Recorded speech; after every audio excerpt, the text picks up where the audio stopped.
right, everyone, thank you so much and welcome to this News and Views series, new season. And I'm so glad to have a new friend all the way from the United States.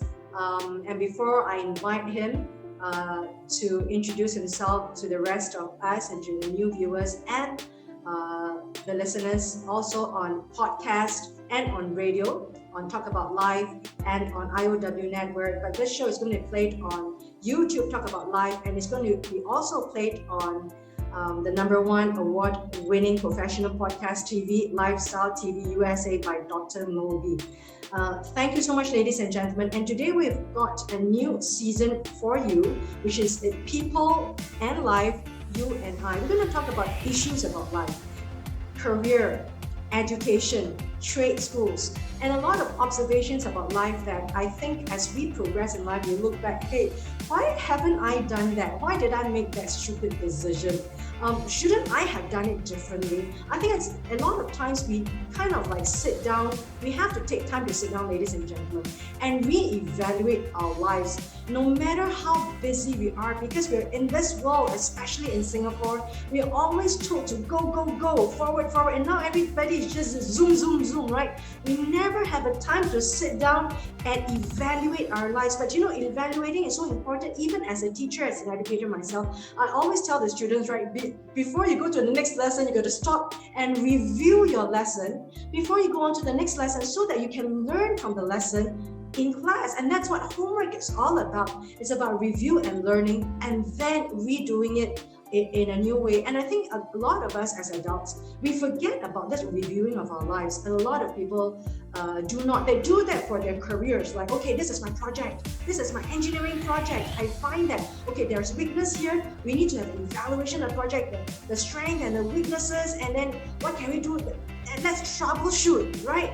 But we forget that as a life in totality, and what has the pandemic taught us, ladies and gentlemen, we have to sit when the world shuts down to really evaluate many aspects of our lives, our relationships with ourselves, our relationships with our souls, our relationships with our spirit, our relationships with our family, our relationships with our loved ones, relationship with money, relationship with the future, and in general, life as a whole. And I think a show like that is very important for parents, students, adults, people in their mid-careers, or even people who are actually at the new season of their lives, for us to evaluate, hey, what are these questions we need to think about? And let's start a conversation about life and people. And I have here Mr. RalphEP1 from the United States. He has had an illustrious career, but very humble, down-to-earth gentleman that I've known him for the past few weeks, and I've invited him to be my co-host for the next few months for this show together, People and Life, You and I, to talk about these issues about you as a parent, as a professional, as a young adult, as a student, or as someone who's actually being displaced in the world, displaced in many ways, displaced because you're divorced, displaced because your job is being taken away by the robots, displaced because you are being disrupted by the pandemic, displaced because your business gets disrupted.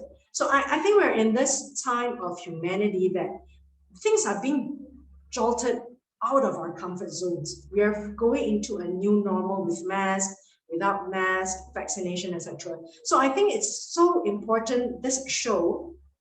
And I bring to you, ladies and gentlemen, I'd like to present this show. I think the significance and the philosophy and the thinking behind the format and the making of the show is so important, because it brings our heart to the show.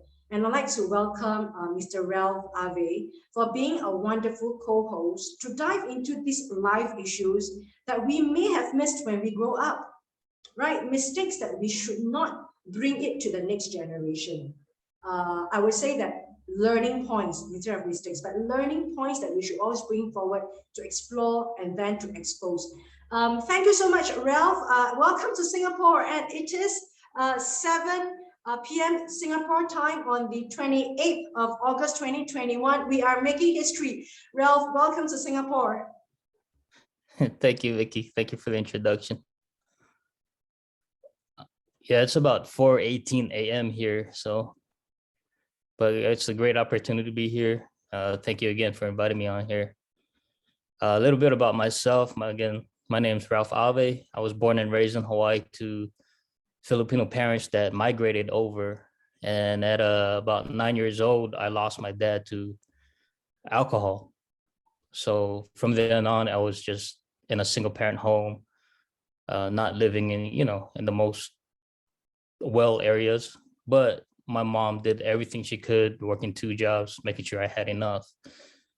And just going through that life, it taught me a lot. It taught me how to persevere, how to keep pushing forward, and how important it is to be around the right people. And going through that after high school, I went to a community college because my grades weren't good enough. I wasn't the best high school student. And I said, you know what, let me try trade school. I ended up graduating cum laude at the trade school under electronics, but the job market wasn't that great. And I always had this need to serve my country, the US, because of the opportunities that, it gave my family when they migrated over to the United States. It was somehow some way to pay them back. Wow. And so after that, I went in. I didn't tell my mom because she really didn't want me to leave, but I had to cut the cord. And I said, Mom, I didn't tell her till 2 weeks before I had to ship out to basic training. Wow. Yes. it was hard because I knew I was leaving her behind, but I know she was taken care of because she was around a lot of good people. And I just had to do something for myself. And just going through all of that, it taught me that whatever you go through, it's the choices you make, no matter what your situation is. It's so easy to go down the bad path. Yeah. And it's always hard to go to the easy, not the easy path, but the right path, right? But it's always down to that person's choice. That's what I've learned.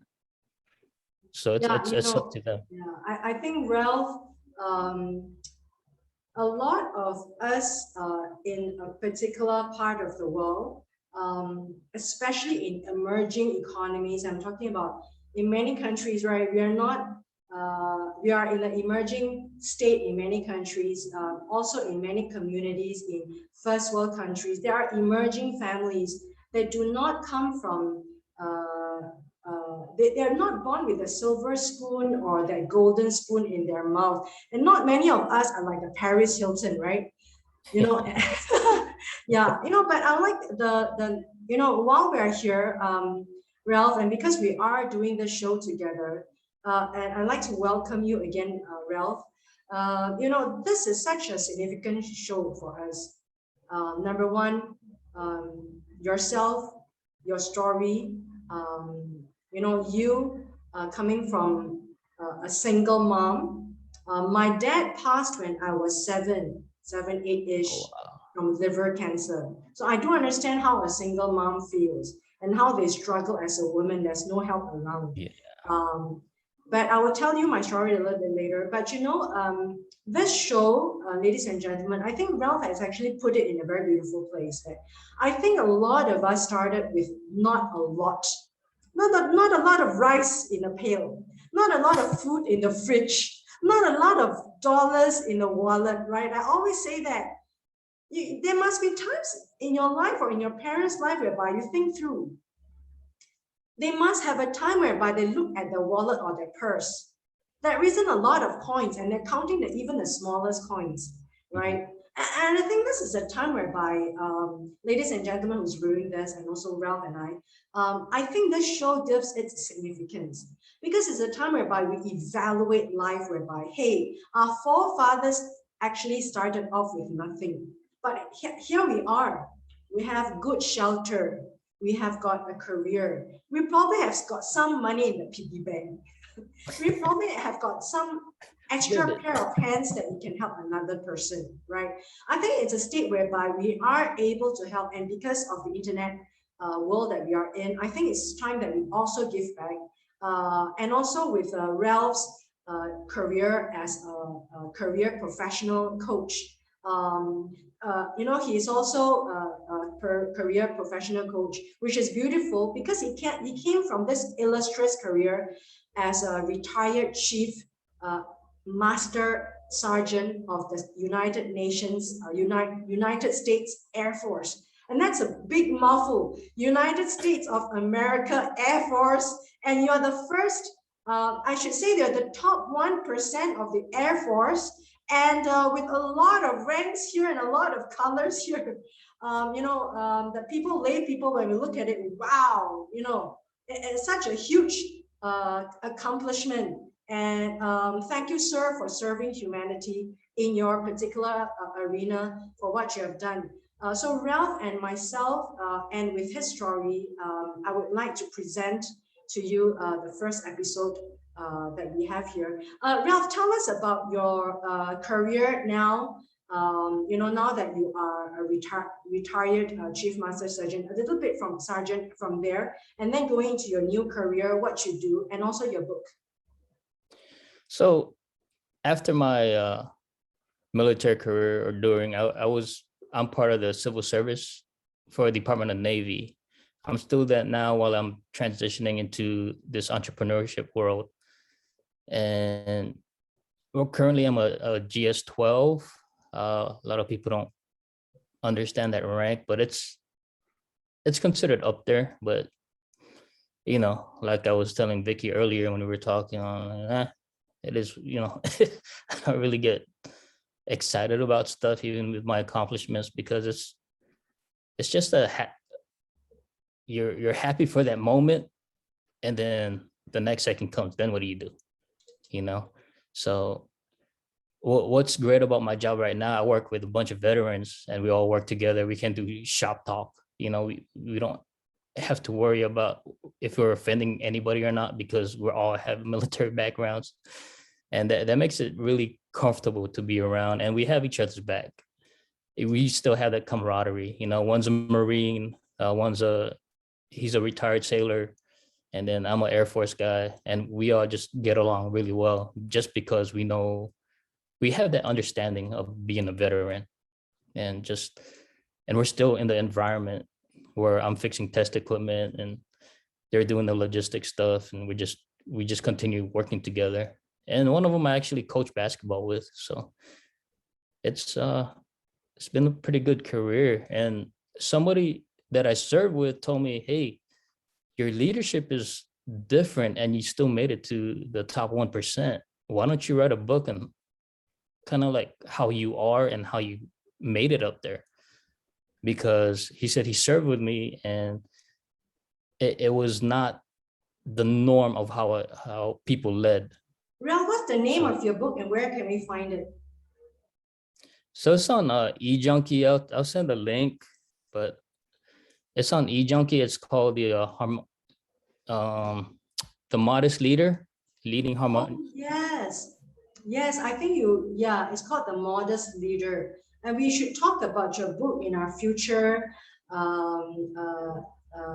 podcast, and definitely splice it in about that. So ladies and gentlemen, that we have Ralph. Welcome to Singapore, ladies and gentlemen.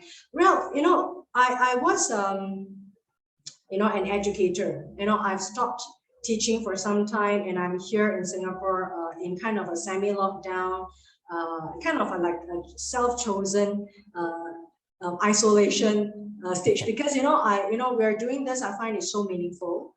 I'm coming up with a lot of shows that the audience will know that I find it's so deeply meaningful that we're able to share stories, even touching someone in this world. I think not because we are big people. I think that's not the right kind of way to look at us. But I think because we have got, everyone has got their struggles. And I think that if we learn from our struggles, I think collectively we are able to become better human. And probably someone else don't have to go through the kind of pitfalls. So I think with that kind of spirit, that's why the show is being made. And Ralph, can you tell us what kind of trade were you in before you go into the Air Force? I was a sales associate at Office Max as an electronics associate. So I Hmm. was in retail, Yeah. and I hated it because it was part-time. I didn't feel Mm. fulfilled. It wasn't fulfilling. It wasn't something I felt I was meant to do. Retail is a very customer service based job where you get blamed for everything, even though it wasn't your fault, and you still have to sit there and smile. You know, I think a lot of us share that sentiment. yeah.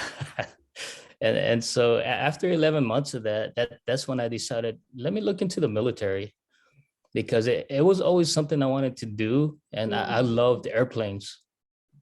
I Mm. could name, all the airplanes that were flying in the air, because we had, Hawaii's full of military bases. And I figured, well, let me check out the Air Force. So Mm. after 11 months, I went into the recruiter's office. And when I walked out there 2 hours later, I had a ship date. Mm. So, so I signed up right away. That first day I went into the office, I signed up right away. Yeah. And The that brought recruiter did us, his job, yeah, but and that brought us to our question today. This conversation that, you know, you either yourself or somehow you got yourself enrolled into this trade school, and we're talking about in a world whereby probably in America or in Singapore. I can only say that in Singapore, but later I'll give you illustration whereby I was living in France for some years. I'll tell you what they think about trade. Being an educator myself these years, I've taught in the polytechnics a good part. I've taught in two polytechnics, and I taught in a vocational institution, and vocational school, which I think is likened to a skills-based trade school, because they do teach trades in there. In Singapore, we call it the vocational education. And I also taught in polytechnics, and I also did some time a stint in the university. I think in emerging economies in the world, we're talking about emerging economies like Singapore, Hong Kong, Taiwan, all these, or even in first world countries, right? Europe, America, and you're from Japan. There is a lot of emphasis on going into a school. Your mhm, parents wanted to be in an academic school. And of course, the first thing you want is that you want your child to have that degree. You want your child to have that master's, and you want your child to be a doctor, or a lawyer. That's the first thing that goes to the mind. I think also, even in Singapore, very few parents want their children to go into the arts or sports. Even if they have got a good illustrious, sports, a lot of sports awards, no parents will want their children to go into musical, the arts, mhm, or the sports, because it's a place where you can't get a lot of money, right? To be very crude and realistic about it. And it is the doctors that bring back the kind of bring back the bucks, right? The money, the lawyers, the doctors, and they can actually elevate. And I don't think that is wrong, because in Singapore or in an emerging country, even in China, Vietnam, Cambodia, even in third world countries, I mean, to alleviate out of poverty, right? Going to the school and getting a degree is the only one way that everyone knows. mhm. It is a classical way. And that's why in Singapore, women are really well educated. That's women are well educated.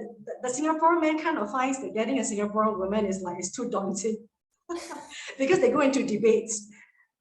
Oh yeah. And that's why my husband and I is like, he keeps quiet and I win all the debates. So, but I'm just saying that, however, it's come to a curve right now in Singapore that the emphasis is gone back to trade, surprisingly. Because there are two scenarios, Ralph, to just share with you. Number one, there are too many degree holders, Mhm, right? kind of too many cooks spoil the broth, because everybody wants to get into the debate and not do the work. And number two, there is a huge vacuum now. There aren't people to fill up their real gaps, skills, the skill set. Yeah. And then there is a re-paradigm shift, and people are being paid higher now with skills, rather than people who just put on their thinking caps and think that, oh, I'm talking about strategies. Because if you want to talk about strategies, 101 people can think about strategies, but the skill, only the person can do that skill. Like, you want to have that button, you want to have that line, you want to have that code. I mean, if you're talking about trade and people who really use their hands, coders are also a trade and a skill. So, you know, there is now a re-paradigm shift in a whole debate in Singapore that the education now should not be tilted towards trade, but the mindset is still there. It's like, okay, I don't want my child to be in a trade school. I don't want my child to be in a vocational institute to learn that kind of hands-on thing, even though there's policies that's trying to say that that is what is needed right now. We can't depend on the foreign workers because we're paying them higher and higher. And if you want to drive a crane in Singapore, it's one of the highest salary that can earn more than a CEO. Oh. For people to be able to drive a crane, right? Because you need a lot of skill to be able to balance. So that is a kind of undercurrent struggle that the Ministry of Education is going on. How do we change mindsets? We've been in an economy that people are saying that, hey, you got to get a degree, you got to get a master's, you got to get to be the doctor, you got to be the lawyer. That's the only one way. But now everybody is saying, no, that's not the only way. There are people who got the degree and they still fail miserably, right? There are people who aren't able to cope in a real world. So then that's why the debate starts. You know, you as a father and you as now a professional career coach, what do you say, Ralph, about this trait? And, you know, there is always two argument to this trade school. Right. So my experience was I was looked down upon when I went to trade school, not realizing that that was probably the best decision I've made, because I've seen friends that had degrees and they didn't even use it. They went into real estate, they went into other career fields, and they had 4-year degrees. And I'm like, but you knocked me for going to trade school and I'm still using it. Yeah. Because when I went into the military, I was a aircraft loader, weapons armament systems. And what we had to do, we had to load the aircraft with munitions. And then if something went wrong, we went in there and troubleshoot the armament systems of the aircraft. So it kind of tied into my degree. So I was actually still using my degree, even at the earliest ranks of my military career. And I think that the mindset, people don't realize that 4-year degrees, a lot of times they're theory.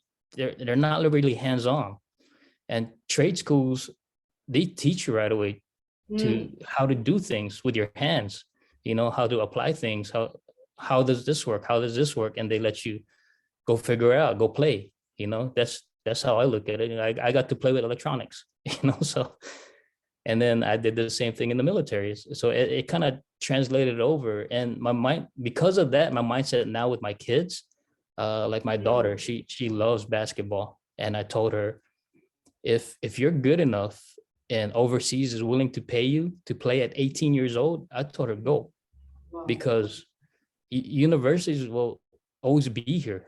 If you really want to go back to school, you can go over there, save your money, and go back to school if you want to. Or you can invest in whatever money you make and make that money work for you. Because right now, I signed her up for a custodial account to do investments, because I want to teach my kids to make their money work for them, have that mindset. Like, you know, a university degree is not everything, because I'm okay. And I don't have a bachelor's degree. I'm working on mine now, but it's one of the passions I've developed going through my life, which is like video editing. So I'm going through Fusel University, taking digital cinematography.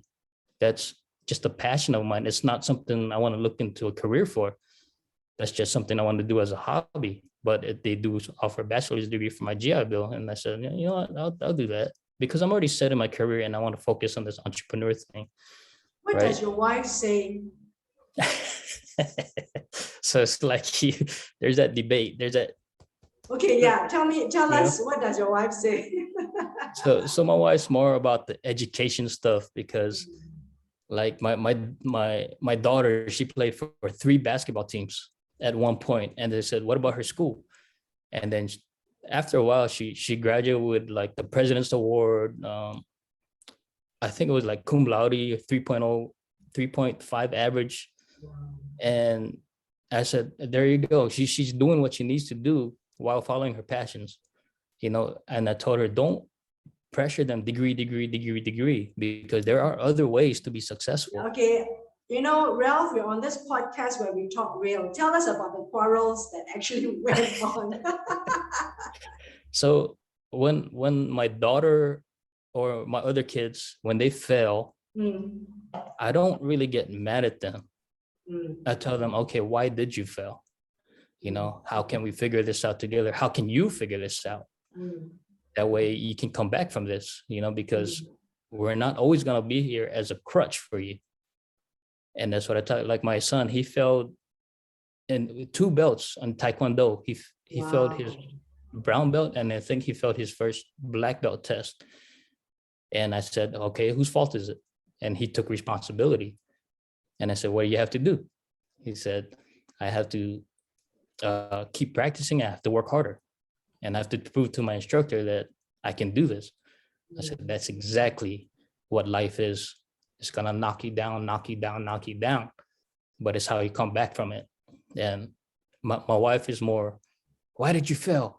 What's wrong with you? Why aren't you doing this? Why aren't you doing that? And I'm like, stop. It's like, that's not helping them. I thought that is important because, it's exactly the debate that we have on a macro level here, in Singapore, that, the government is trying to tell young people, right, okay, degree is not the only way, because a lot of people with the degree, they do fail and they're not able to, what the pandemic has shown, I think, Ralph, is that a lot of people aren't able to pivot because they've been so structured in that this is the only way I'm supposed to do. And sometimes structured education, I'm coming from an educator myself, there is a lot of good in structure. And I work a lot in structure. That's why I have a structured timetable for my podcast, right? Thursday to Monday to Tuesday, I have a particular structure that works for me. But I think we are in a world whereby we are always being disrupted now. We are in this industrialized world whereby we are moving into the unknowns, right? We don't know what the world is going to be.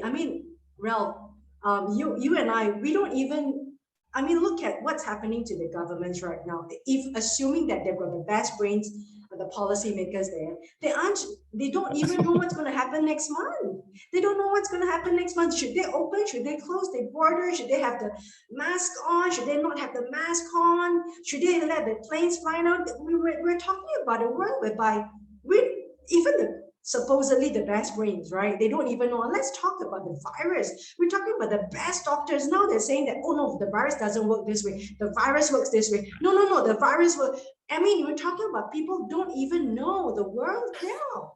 So I'm really looking at that. Hey, if we are too rigid in our one tunnel vision, let's just say that a tunnel vision method.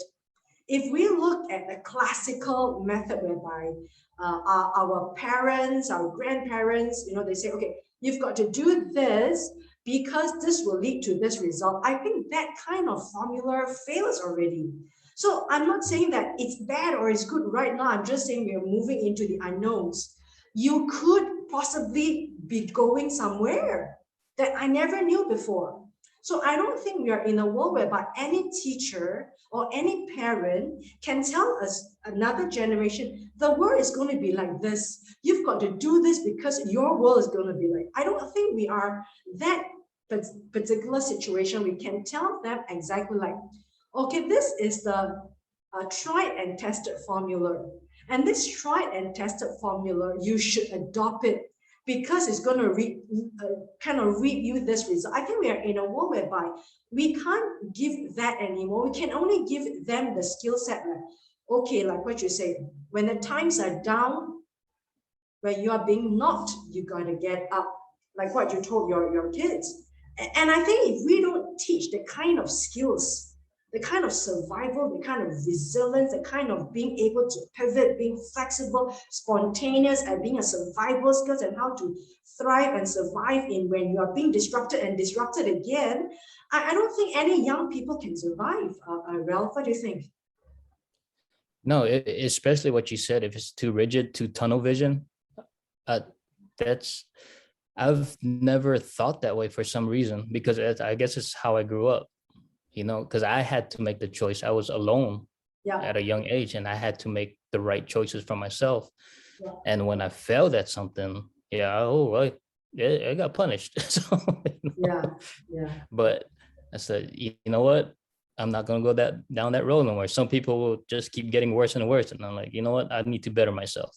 So every time I try to keep bettering myself, and I try to instill that into my kids, that failure is okay as long as you come back from it. We can't be stuck on this tunnel vision. And even when I coach these girls with basketball, they get this tunnel vision because they're only looking one way when they have somebody right next to them wide open where they can pass the ball to. Yeah. And they panic. And I said, hey, do this. That'll help a lot. So looking around helps a lot. Back to the trade schools, and you're right to say that a lot of people, like I think like your wife, right?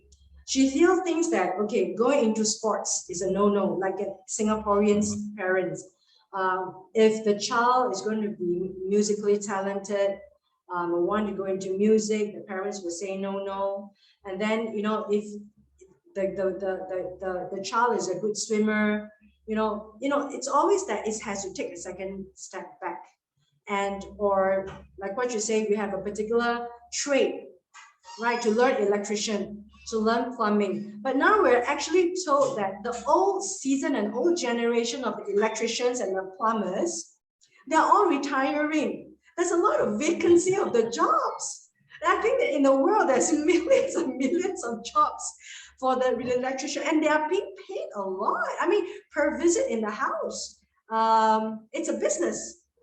And I'm looking at how do you, when I was a lecturer for entrepreneurship, just to share with you, Ralph, as a lecturer, when I was doing entrepreneurship in a vocational school, we call it the Institute of Technical Education. Technical replacing vocational, replacing the word trade or skills. But really a lot of it is using your hands. Nursing, right? One of the most well-respected jobs. But it is still like not the most prestigious job. Right. I don't know why. I mean, it's such a job that a lot of people can't take on because they just can't take on the tremendous amount of pressure of a nurse. It's a huge, tremendous job. Nursing is not given as much position in a society like in Singapore, right? But of course, we're talking about Australia. In Europe, they are given a high position like a doctor, right? A lot of countries still need to catch up with that. Nursing, plumbing, car mechanics, electrician, repairing of the phones, repairing of the hardwares, etc. So that was the school that I was teaching, and I was teaching entrepreneurship. And one of my passion is that how do you teach a trade? Like, for example, we're also teaching students makeup. So how does a girl, you have lots of influencers right now, right? The influencers will go on and then they will say, but can you imagine even makeup, we have a school for that. And we buy the best makeup for them from the French brand so that the kids can learn at the age of 18, 19 makeup from bridal, and they're paid like $3,000 for 3 days, a lot of money for business, right? And people don't know that it can be respectable. And I think the world has not seen a couple of things. Number one, they measure prestige with the amount of money you make if they know that you can make a lot of money out of that. Or number two, we haven't been able to brand that, that this is it. You know, the students are told not to choose that because it doesn't give you a good kind of brand, professional brand. So what our schools did was, if you hear my conversation with Mr. Eden Liu, he was one of the forefathers of all these technical schools. How do we make students come to the vocational institute? And we wanted to actually bring in 100,000 new students for the next 10 years, to bring them in and then that was like a big mission because nobody's really wanting to go into vocational institute. And then to tell you the story, Ralph, what they did was that the Singapore system, they made the school like a 5-star hotel. If you're going to train them into hotel management, like housekeepers, this is a trade. How do you clean a room, right? You've got to have a clean room, right? I mean, a 5-star, 6-star hotel, talking about the Marriotts. You're talking about, you know, all these Ritz, Carlton, the Ritz, right? And then we're training them, like making them like do the housekeeping. You're talking about the whole management concept. How you manage, what is the system, what is the SOP. There's a lot of management skills in it. I don't see why people should look down on there. A lot of things that go into it. Whichever skill that you're talking about. And we're teaching the next generation to respect their own skills and not look down on themselves. I mean, there's a lot of pride involved. And we are trying so hard to let students themselves feel that pride when they take this on, to say that, hey, I'm taking this job because my grades can't meet the other schools. I think we're trying to take away that stigma from the parents, the mindset, and also from the students themselves, and also the teachers. And the teachers will be thinking, why am I teaching in this school? I should be teaching in university. You know, but I felt the kind of mission. You have to have a group of people that have that messianic zeal like herself. The kind of zeal. So what we did was that even if you're a medical technician in a hospital, even you're trying to clean up the hospital, a cleaner, a steward, you know, the importance of their job of a steward in a hospital.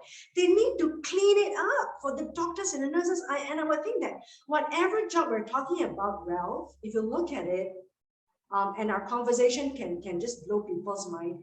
If you don't have this brick and mortar, the people in the other kind of, I should say, network, they can't work at all. We're talking about the whole holistic microcosm of the industry.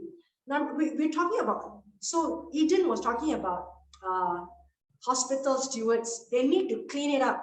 And how do we make students feel that this cleaning job is respectable? So they gave the students the coat like a doctor with a badge, so that when you wear that coat, right, you are being seen by the public like you are in the medical profession. So they changed the students' mindset from just wearing the uniform to say that, hey, you are now in a medical profession and your job is important. Just a changing of a uniform to look like a doctor because they're wearing white.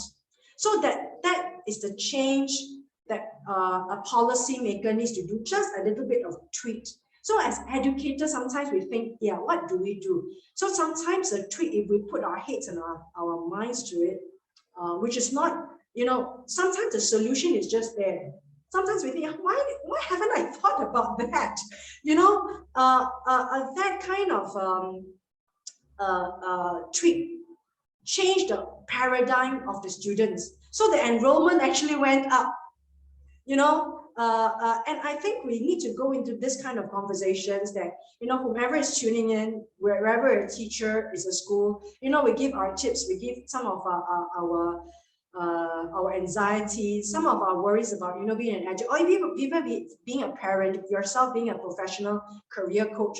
What can we do? Put our heads together. What can we do to actually make some of our issues out there a little bit easier? We may not be the people to provide the solution, but we are people to, you know, kind of like have the light. So can you imagine that solution actually increased the whole cohort enrollment? Ralph? Yeah, because you instilled pride in that in that career field, made them feel like they were part of the team. Exactly. You know, I mean, isn't that part of the military uniform, right? yeah. So I tell the guys, you know, because the flight line personnel, they look at the administrative folks as nonners, because you know it's a nickname. We call them nonners, right? Because yeah, they only do paperwork. Yeah. And I tell them, hey, you better respect that person, because you might need that person if your pay gets screwed up, or you need your orders fixed, or you know, they're the ones Sure. who has all They that are the connection. back ends. They Yeah. are the So one who do all the logistics, the paperwork. yeah, and I told them, I said, you better give them the same respect that you gave the same respect as your peers, because that you never know when you're gonna need their help or not. Yeah. Yeah. And So you know, Ralph, I think it takes like your wife, right? And a whole mindset of whole generation of people. And I think if we don't start a conversation like, you know, the international dialogue, even though we may think that, you know, our effort is just too small, but can you imagine if no one thought of an idea about, okay, coming together and just having a talk on Zoom, and nobody thought about just having a Zoom. You know, we have a Skype. Nobody thought about like putting a video in a handphone. We will not be having this connectedness because of an idea. Then the work starts, right? And then the mindset may take time, like your wife. The mindset may take time to change. Um, but it has to start. I mean, it's just like a conversation between your wife. Someone yeah, somewhere, it has to start. it's a funny thing too, because she has a bachelor's in med tech, and she has a bachelor's in nursing. Yeah. So she's actually an RN right now, and so that Wow. was her whole thing, you know. And then I come into her life, and I'm totally opposite about, you know, I'm Yeah. more of a let the kids take the opportunities when it shows up, you know, because we never know when it's gonna show up for them again. Sure. So Yeah. And just to share, Ralph, because we're into this conversation, you know what? You know, my experience in France is that, you know what the French people did for the trades? Um, you know, in France, people who work with hands are called artists. oh wow. Yeah, and they give a lot of respect to artists. You know what? They got the sculptures, they got the Yeah. painters. So you know what? Just to give you an example, people who actually come and do your gardening, they're also called artists. You got to give them a lot of respect. People who come to do the plumbing, they're the artists because they use their hands. And also, I learned a lot in France. You know, just to share with ladies and gentlemen, people who work in the toilets, the cleaners, which I'm so it blows my mind because I was living there. You know, when the cleaners come into the toilets and clean, the rest of the people, you know, they would make way and they would talk to the cleaners, they would greet the cleaners. There's so much respect for people who are so-called working in the jobs that we shun. But in a society, in a different society, right, they do not put a lot of emphasis on this level of jobs, which kind of blows my mind. We're talking about a total different society. And bus drivers, you know, bus drivers, people who got the buses, they greet the bus driver and talk to the bus driver, how are you? Good day, you know, how have you been? You know, the weather, and talk about politics and all this with the drivers and all this. You know, they're given a lot of respect. So in France, there's a law that says that, you know, whomever work with their hands, to I call it the trade schools, coming from whatever trade are you, because you're being trained, either you're a painter, painter meaning those who paint the walls, right? They're also called artists. But I think until a society comes to that level of recognition that people use their hands need to be respected, we are always in a third world mentality. You know, so it kind of blows my mind. And I thought this is a story that I would like to share with you and the viewers. And maybe that is something that you can share with your wife. Oh yeah, trust me, we have a lot of conversations. Interesting. You know, Ralph, what about, you know, we're talking about trade schools. I think yourself, you know, you yourself a lot of a leader in your own capacity.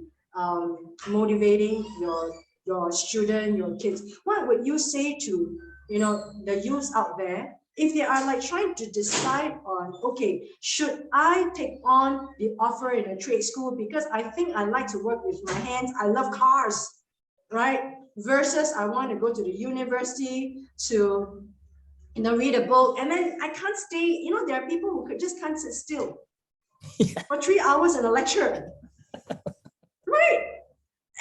And we are all made differently, and I never liked to be tied to a 9 to 5 job. That's why I'm an entrepreneur right from day one.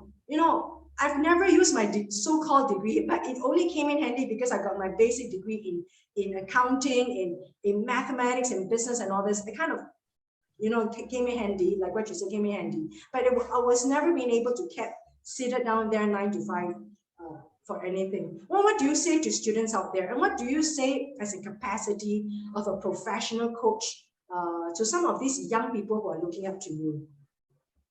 Well, I'll tell them, follow your dreams. Don't, even if your parents tell you that don't do it anyway, because the end result can end up you buying a house for your parents, and they're gonna be like, oh, my bad.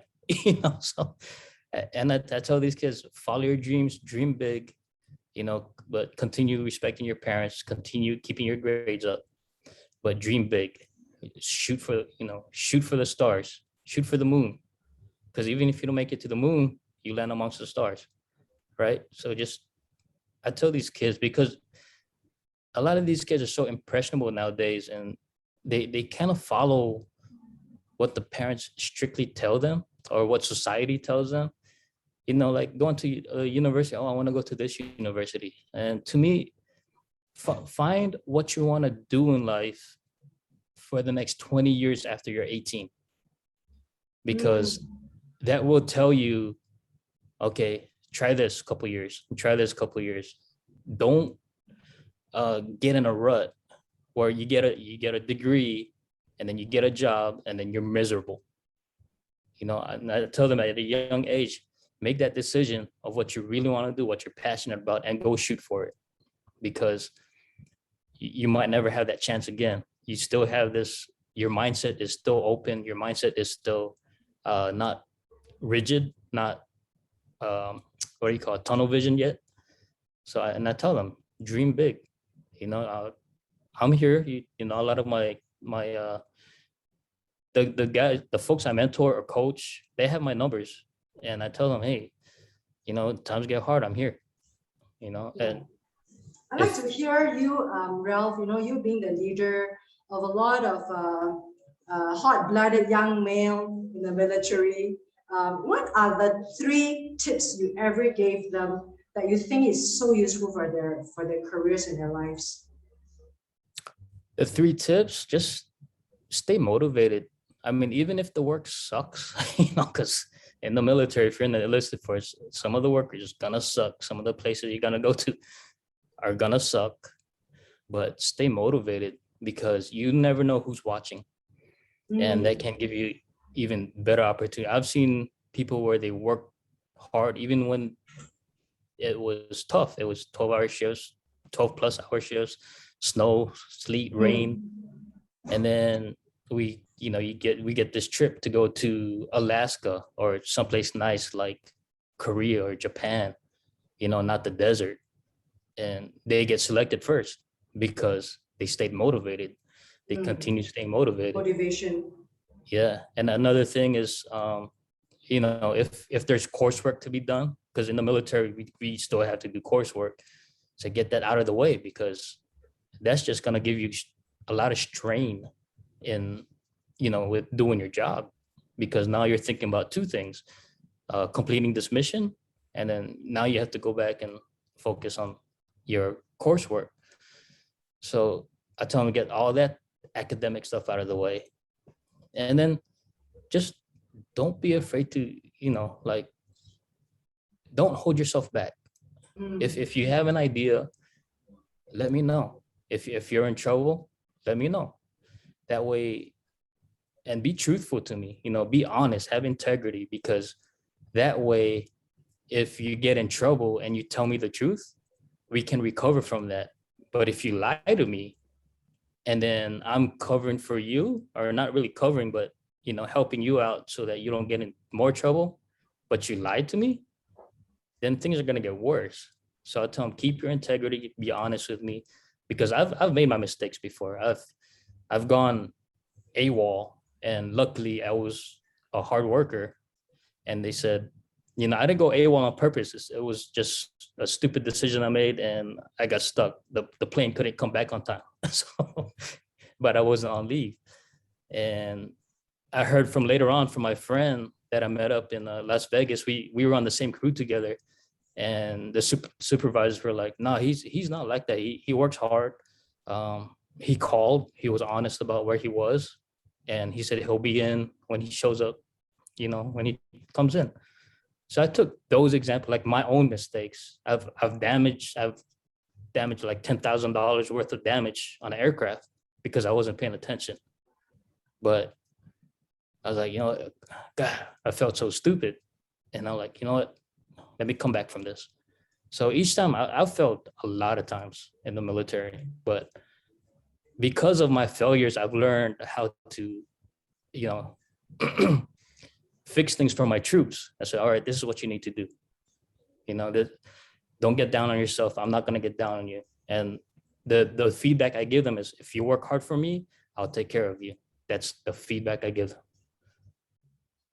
Ralph, to cap this all, the whole conversation up, I want to hear, probably you can share with myself and the viewers and listeners, what was the conversation that went on between you and your mom when you decide to say, Mom, I'm going to leave school to go to the military after 11 months. I think a lot of people will have the kind of conversation. Now you look back, tell us what it was and how would you have done it differently?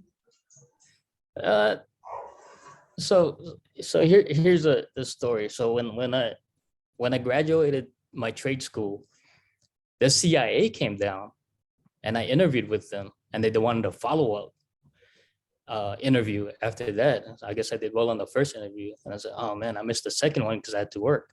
But they still sent me the documents to apply for the CIA.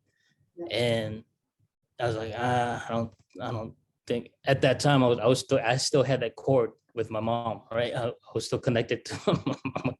Yeah. And I thought of, well, maybe I should go into the service. So I didn't even say anything to her until that 2 weeks. I said, hey mom, I signed up for the Air Force and I'm leaving in 2 weeks. And she's like, what? So she was shocked. I know deep down she was happy for me, but I know she didn't want me to leave. And I told her, I said, Mom, I have to do this for myself. I have to do something with my life because I'm not doing anything here. I'm hanging out with my friends. They're going to community college and taking one course per day. I already got my associate's degree, and I don't want to be in that environment. I want to go where people are motivated. And then another way I thought about joining the service is, oh, they're gonna yell at me. I gotta fold my clothes 6 inches. I gotta stay clean, but I'm getting paid for it. So that's a free ticket off the island. And that's how I thought about it. But it was tough. But now that I've retired and everything worked out, my mom always says she's proud of me. So I want to ask, like, if now you actually switch your position, and now that you're a father, how do you think your mom did? My mom? Yeah. I think she did amazing for being a single parent. No, I'm talking about how did your mom do as she not wanting you to go to the military, the kind of vision of the future. So what would you do differently if you were to look back? If you are your mom, the only thing I would do differently is go in earlier at 18 years old, straight after high school, and have that conversation with my mom, like, hey, this is what I want to do. I want to serve. That's something I've always, something in me ever since I was younger. So I want to be part of something bigger than myself. Mm. And that's the only thing I would change. Other than that, everything that I've went through is what got me here today. So I wouldn't change a thing. Yeah. Even the quarrels with your mom. No, no. Yeah, I want you to wrap this up. We have got a beautiful conversation for the first episode. I want you to think, Ralph, is there anything you would like to share that we have not heard regarding some of these experiences that you actually made that switch from the trade school to the military? Switch to the military? Yeah. No, I think I At pretty much. any point in time whereby when you made the switch, you told yourself, hey, maybe I made the wrong decision. Was there any doubt after you've done it? Things that set you back, some things that make you think through, somewhere down the line, hey, I should not have. I mean, do you ever have the kind of moment? Yeah, well, during the beginning of my military career, yes, because I was really homesick. I'm like, man, what I get myself into in basic training? I'm like, oh man. So, yeah. But then that was tough, right? Yeah, I mean, it was, a lot of branches have a different level of difficulty. The Air Force, I was more on the mental side. I mean, there was a lot of physical stuff too, but it was more on the mental stress. They wanted to see how you did under mental stress. And it was tough for me because I was a thin-skinned kid. I was very sensitive. And now I'm going to this environment where they're all yelling at me and calling me little boy. I'm not very tall. I'm like 5'3". So I'm 63 inches, right? So I'm small. I'm like a mouse amongst all these guys, But there was something inside that told me, you gotta finish. You have to finish. You felt that calling. Yeah. Because do you feel that for people, right, that there is a kind of calling in us that we should tune into that calling? Absolutely. Tell us. Sometimes that calling will come when you're stuck in a crappy job. Like that calling came from me when I was stuck at Office Max, working there for 11 months, and I'm not very happy. Sometimes the calling comes in high school, where I've known kids, their junior year decided, hey, I'm gonna join the military. They signed up at 17, straight out of high school, because that's what they felt they wanted to do. Yeah, but I really believe that people should do their calling, because why do something somebody else is telling you to do and then end up miserable for the rest of your life? So do something that you want to do, not what society or people are telling you to do, even if it's your parents. I think with that, we can wrap up our episode, People and Life, You and I think it's a very, very fruitful first episode for ladies and viewers and the gentlemen that you are, and that Ralph is, to be sharing some of these stories. And I'm looking forward to more of us sharing our life stories, himself now as a professional coach, and myself as an educator or an ex-educator, but I'm still calling myself an educator because I think we are in a platform of educating the world. Educating not in terms of a structured education, but we ourselves are educating, and we ourselves are getting education. Also, like I'm getting education from you myself. Ralph, tell us about where we can find your professional coaching services for young people who needs to have a new career, to write the resume pitch, to get a job, and also, how do they get to connect to you if they need to get some form of a talk with you to find their next calling? So I have a Facebook page with the resume stuff. It's Straight Resume Enhancement, and the contact is straightresumeenhancement@gmail.com. And it's not just resume stuff. I also do favors. Like my buddy, he's in real estate. He said, hey, can you write my bio for me, make it stronger? And I do that kind of stuff too. And just mentorship, just contact me there if you need anything. But that's right now, that's my professional email. And then down in the future, it may change.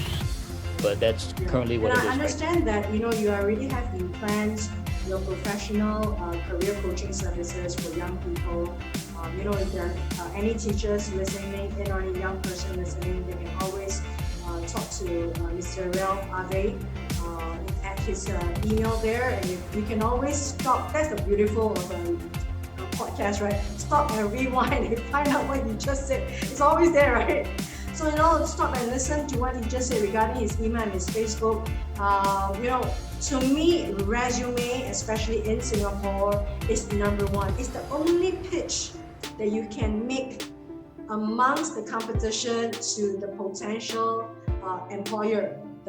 Someone is going to look at it, the HR department. You should never underestimate the power of that first page in a resume. It's always refining.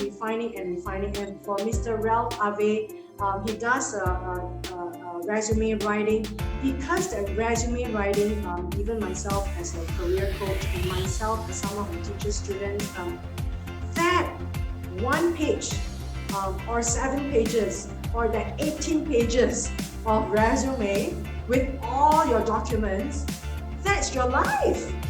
Ladies and gentlemen, that's where you encapsulate everything in a document, either in a document as a virtual document or as a paper document that you send out. That's the pitch of your life. You want to get the job, to get that interview amongst the thousands and thousands of emails that the employer is getting. And we're talking about Ralph's job is very important, ladies and gentlemen. Every young person or every person who is looking for a new job or is getting displaced in the pandemic, they should go to this man here. Ralph, never underestimate the power of the pen. The resume is so important. It's about personal branding, professional branding. It could potentially pave the future for you. So with that, I want to thank Ralph for all his time.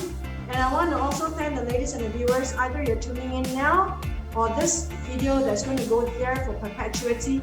Always refer and share the video, because someone somewhere may need a second opinion and may need some of our discussion here and join us. Thank you so much, ladies and gentlemen. And then go to Ralph or come to a comment if you want to be part of this conversation. Thank you so much, Ralph. Thank you, Vicky. Bye.